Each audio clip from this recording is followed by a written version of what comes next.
It was a great test to see where we were. Still need to improve. Stroud was not the issue, though. No, Stroud was not the issue. I would say the weakest. I'd say the defense was probably the biggest issue. I think the defense showed that they're still more of a work in progress against a good team, and against Michigan State. If Ohio State's offense is not as efficient, has the same level of efficiency against a team like Michigan State, and the defense plays like that, I think that the Spartans would potentially come away with a win. Have we got the W? Clearly, people don't see Penn State as I do. They are always an issue for us. I felt the defense showed us they could handle a good offense. And I think, Randall, that's a good point. There are just some teams that just show up and play against Ohio State better. Penn State is one of those teams. They're always going to come in and play a really good game against Ohio State. They always are competitive against the Buckeyes. Those games are always good. I can't remember a really bad game. Why did East Devon insist on playing zone and giving up all those yards? I don't know. Red zone would have put the game away earlier, but this happens in the big against a good rival team like Penn State. Right. This is the kind of game you'd expect against two competitive Big Ten teams. Michigan State is another perfect example. Good competitive game. Wolverines had a good lead, but Michigan State had a good comeback. It was a good competitive football game. Now you can say we have been battle tested some more. Can only make a strong. Exactly. Insurance, resource, trust. I would agree with you. It's a good battle test. Good way to sort of get an understanding of where Ohio State's at. A lot of things need to be worked on. I think defense specifically. And you definitely saw in moments where the running game could be ineffective against a defense that's able to beat the offensive line.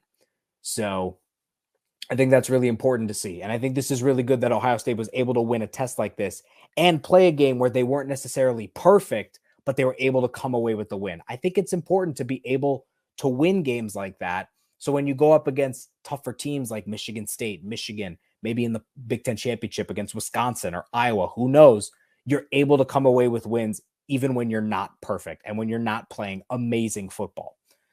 So you have any concern about the lack of creativity from a play calling perspective? Like we ran inside every time in short yardage. Yeah, I think that's a little concerning. I would like to see some creativity from a play calling perspective. I agree with that.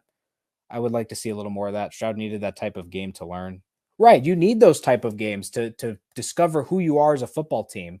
You need those type of games to discover what your strengths and weaknesses are really.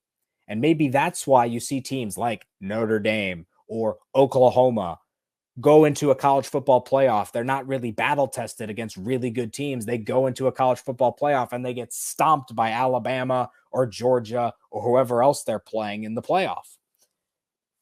Defense is getting better. Yeah. Still not great, but they're getting better. I think this game was a little bit of a step backwards, like a sideways backward step for the defense. We obviously can't go mano-a-mano and trust the O-line, so we need some creativity, and we didn't have push creativity. My level of concern there between 1 and 10, I'll go with like a 4. I think against Michigan State, certainly would like to see a little more offensive creativity. So, but second half, there was some good ground and pound going on. They were able to gain some yards there in the fourth quarter. And I think importantly, they were able to kill some clock with some drives. But I think, fourth quarter comes to mind, the fact that CJ Stroud missed Olave for that wide open touchdown, that was disappointing. You would expect better from Stroud on that play. I'm excited for the Michigan State. Oh, I'm super excited for that game. Michigan State, Ohio State, it's going to be amazing. That could be, honestly, if things get into this topsy-turvy college football-y kind of way, like 2007-esque, that Michigan State, Ohio State game could be a top 4 college football playoff game by the time we get there on November 20th. That would be great. Gabe showed us how close Penn State is to us, but no, you need games like this. Absolutely. You have to play games like this. You need to prove to yourself that you're a good football team and what you need to do against good football teams. So I think, I think a lot of people were saying, as the weeks have gone on, and since, the last couple of weeks, we've just been talking about blowouts, the Oregon loss was needed. You need to learn about yourself. There's no way, you have no definition of success without failure. Like, you can't succeed without failing because then you literally don't know what the success is. So that loss to Oregon was good. I think this game is really good to kind of learn a little bit about the failures and a little bit about what needs to improve as they get to these bigger games. Right. Who cares about the score? I'm with you, Mark. Defensive line looks consistently better. That's good. Yeah. At least we didn't get scored on by the same player 2 or 3 times like we did against Oregon. True. Big improvements on that front. And the fact that they were able to hold their own at home.